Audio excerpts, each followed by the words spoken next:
Hi everyone, it's Ann and it's time for a chat. So because we're having a chat and chats are my bonus videos, we're going to be having our regular video on Sunday, and that's going to be a decorating video, and it's going to be a little more of the living room because I am doing more to this. So make sure you look Sunday for that video. Now, let's talk about decorating. We're going to talk about being a purist in decorating and different decorating styles. As I have been working on this living room, I've been thinking a lot about purity and different decorating styles. Because I live in a 1780s home, it has always felt to me like it needed to be early American colonial primitive. It just only felt right for the home. But as I've been thinking about this, it's been confusing to me because it's also a farmhouse and it's also a cottage. So certainly I could have decorated farmhouse style and I could have decorated cottage style. And then I started to think in 1780, this house was built, but in 1830, someone lived here, and in 1890, someone lived here, and Victorian people were living here, and roaring 20s people were living here, and they were all here during their own era. And certainly they didn't all decorate this house in the 1780s style. They probably went with their modern style when they were living here. And obviously when they were living here, they were living their best life in their best year. So, decorating in a certain style can be a little bit tricky. Now, I've lived in a lot of different places in my life. I've lived in lake houses, mountain houses, cottages, boring apartments in little urban areas, and a 1930s house. And in all these homes, I've tried to decorate them to suit the environment, but it's all been different. And during the 30 some years that I have been out on my own, maybe 40 years that I've been out on my own, I have gathered and acquired a lot of different belongings, a lot of furniture, a lot of other things that have come with me along the journey, and some of them still are with me. So I enter this 1780s farmhouse with all of that stuff. I enter with things from my 1930s house. I enter with items from my cottage. I enter with things from my North Woods. You see where I'm getting at here? I enter with things that lived with me in North Carolina. I have had so many homes and so many styles of furniture. So if you're going to be a purist about a certain furniture style, there are certain prerequisites that come with that. One might be you have always liked that style your whole life. That's all you've collected. That's the only way you've decorated. Those are the kind of homes you've lived in. You've had access to the items either because you could afford them and or they were somewhere in your local vicinity where you could collect them, and you've held onto them all this time. If indeed you've done that, you can afford to be a purist and go with just one style. For instance, the primitive style. A lot of times I see people on Facebook and they're like, does this fit the style? And they're asking the question, would this work in my home? And I think, yes, it would work in your home because you like it. Other people say, no, that's not the right style. And, I'm going to tell you right now, I'm not the purist police. I'm going to just go with what works for me, what I can afford, what I have access to, what suits my whim in that given moment that could change in the next week. There is nothing wrong with being a purist. If you are a purist in design, that is fine. That's the way you like it. And if you can do it, go for it. A lot of us are not going to be purists. And I think there's this little idiosyncrasy with the purist movement, because when I go into a home and I have a room perfect, just like you stepped back in time, which most of us want to do, let's face it, and they stepped back in time, but the second I walk into the room no longer reflects the 1780s, because now I'm in that room in my blue jeans and in my modern 2021 clothing and my modern 2021 hair and my 2021 ideas And of course, in those purist homes, you still have a sink with running water and toilets and showers and heat and all the modern amenities that we take for granted now that they didn't have back in the day. In addition, when you are kind of a purist in a movement, you probably collect and you pick up one firkin basket and the next bucket, and the next thing you know, you've got 20. And I pretty much can guarantee they didn't have 20 firkin buckets in those days unless they were really well-to-do. So we're never complete purists, even if we try. So there's that. And that gives me some release, because sometimes I feel like I should be more pure than I am. When I moved into this house, I didn't have anything primitive to go in this house. And that's only been 4 years. And people gave me a lot of stuff, and little by little, I've been collecting items. And it really has a lot to do with what you can afford and where you can shop and what you can find and how much time you have allocated to it, and also what your priority is.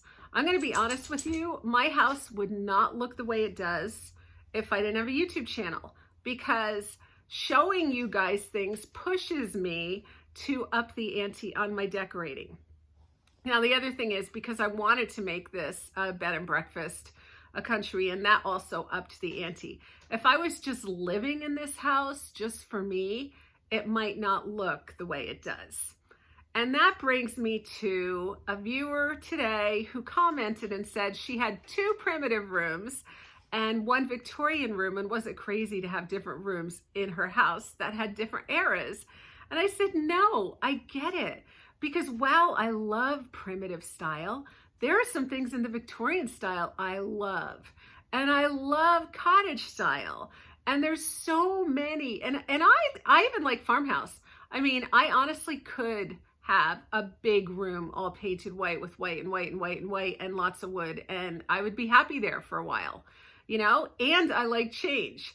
So it's really hard to stay pure to one style when you like so many different things. The other thing is that we have other items that mean something to us that do not fit in with our styles. For instance, I have all those antique photographs from my family and antique portraits. They are from the Victorian age. They have bubble glass. So they're definitely not primitive, because back in the primitive age, they only painted portraits, and portraits were only for the upper middle class that was just emerging at that moment, and the upper class. Nobody else had pictures. There were not photographs. So I see people once in a while say, what do I do with my photographs if I'm decorating in primitive style? Because of course, photographs don't fit in with primitive style because there was no such thing as a camera. But again, we're living in 2021. What are you going to do with your photographs? Are you going to hide all your photographs of your family? Are you going to just put them in books and put them in the drawer? You could. You could even take them out sometimes and put them away sometimes when you want a purist look.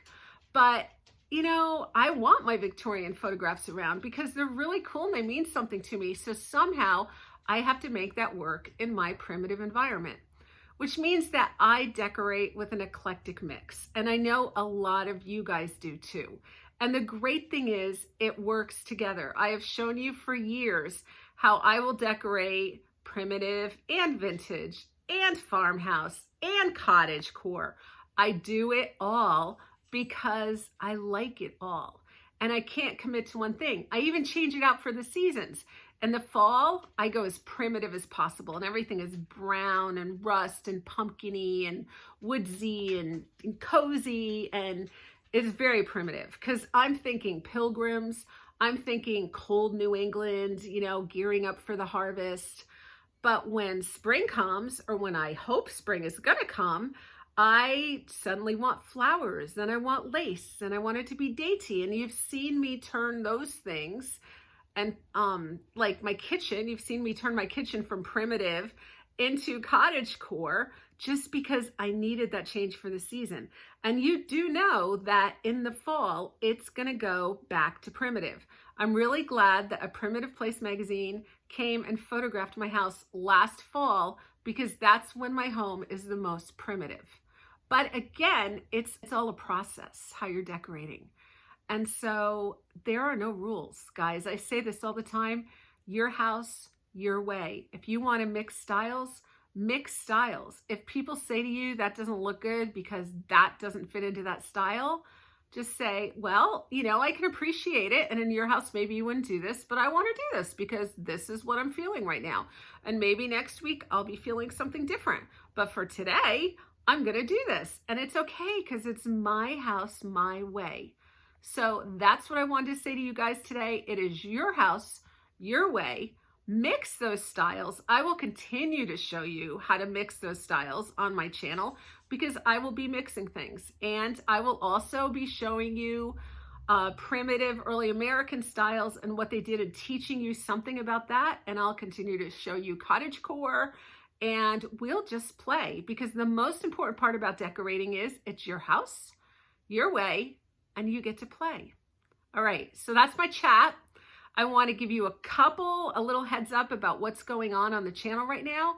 So I have been working on my website like crazy, and I'm trying to get this together where I'm taking the old 18th and 19th century portraits.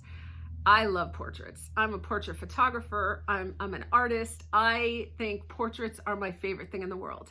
And I've always loved folk art. And so I'm enjoying the folk art portraits that look really great in a primitive or early American style house. And I am digitally painting them, blowing them up. I have them now printed on canvas so that you can order them from me printed on canvas. I've got some funny t-shirts. They're kind of sarcastic. I've got shower curtains, and I'm going to be showing you all that stuff in the next few weeks. But if you want, go check out my channel, AnnClayThePrimitiveHome.com, and see what I have going on there. And again, I'll be adding all the time. So that's really exciting. The other thing I want to tell you guys is I am going to be starting a membership. I think it'll be the beginning of May, but stay tuned for that. I've been approved by YouTube. All I have to do is do a video explaining the membership to you, and somehow I'm having trouble getting that together. But the membership is going to be 3 tiers. First tier is going to be $1.99 a month. This is a way for you guys to show support to the channel, just to say thank you. If you're enjoying this channel, that would just really help me. And then there's a $4.99 tier, and then there is a more expensive tier. So the $4.99 basically is going to give you bonus videos, and you're going to see a lot of behind the scenes with Tom and I, uncut, unedited versions of different things that we've been doing. So I'm really excited about that, but I will give you more details about that in the future. So between my website and between the membership site, where we're going to be able to have some of our own private lives, it's going to be really fun. Doing the membership isn't really going to change anything for you guys. If you don't do the channel, you'll just continue to get the great stuff that you're getting right now. So that's the deal. Love you guys. So happy that we could have this little chat. I hope you enjoyed it. And why don't you say below what kind of decorating style you favor and what are the couple mixes that you're using. Okay, we'll see you later. Bye.